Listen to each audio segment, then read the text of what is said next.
Assalamualaikum teman-teman. Hari ini kita akan mempelajari struktur dan fungsi sistem pencernaan makanan pada manusia. Teman-teman sudah pada tahu belum? Sistem pencernaan pada manusia itu bertujuan untuk mengubah bahan makanan dari bentuk yang padat atau kompleks menjadi zat yang dapat diserap dan digunakan oleh tubuh.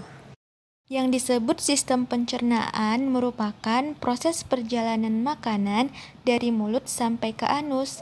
Jadi sistem pencernaan itu sangat penting bagi tubuh kita. Ternyata sistem pencernaan juga berfungsi untuk membuang sisa-sisa makanan yang sudah tidak diperlukan tubuh. Kamu tahu tidak? Kalau zat sisa tersebut dapat menjadi racun bagi tubuh kita apabila tidak dikeluarkan. Selain itu, kita perlu tahu bahwa pencernaan itu ada dua jenis loh. Yang pertama ada pencernaan mekanik, yang merupakan proses perubahan molekul makanan yang besar menjadi molekul yang kecil dengan bantuan gerakan alat pencernaan, seperti gigi dan lidah.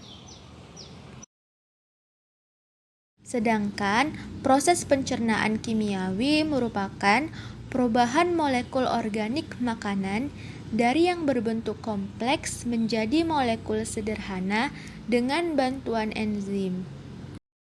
Oke teman-teman, sekarang kita akan mempelajari organ pada sistem pencernaan. Ada yang sudah tahu belum? Organ pada sistem pencernaan manusia terdiri dari mulut, kerongkongan, lambung, usus halus atau usus kecil, usus besar, dan anus. Mari kita pelajari fungsinya. Organ pencernaan yang pertama adalah mulut. Di dalam mulut terdapat gigi, lidah, dan kelenjar ludah.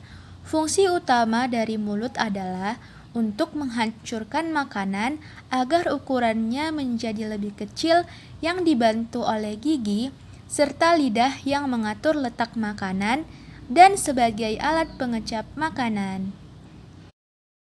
Organ selanjutnya yaitu kerongkongan. Kerongkongan merupakan saluran untuk memindahkan makanan dari mulut ke lambung yang dibantu dengan gerakan peristaltik. Apa itu gerakan peristaltik?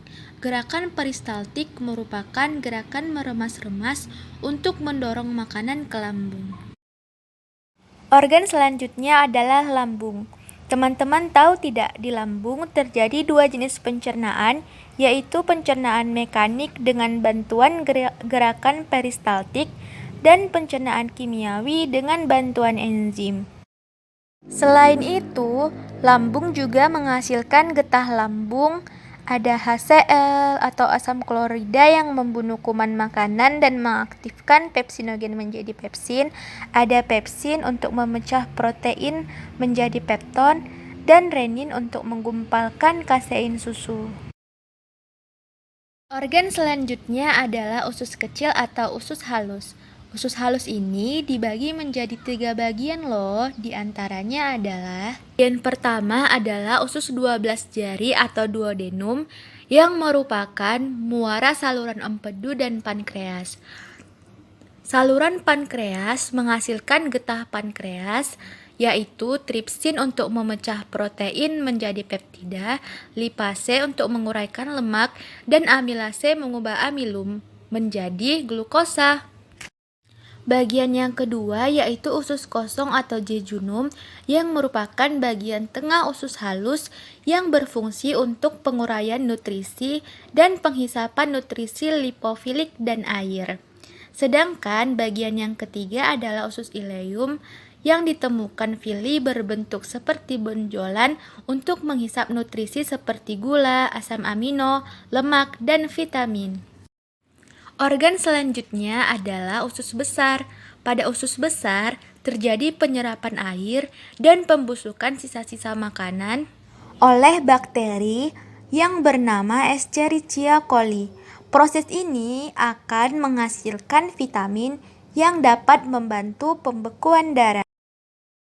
Oke teman-teman, organ pencernaan yang terakhir adalah anus, yang biasa disebut juga dengan lubang defekasi. Lubang ini adalah tempat pembuangan feses yang sebelumnya telah ditampung di rektum. Sekian materi hari ini, semoga bermanfaat ya. Wassalamualaikum warahmatullahi wabarakatuh.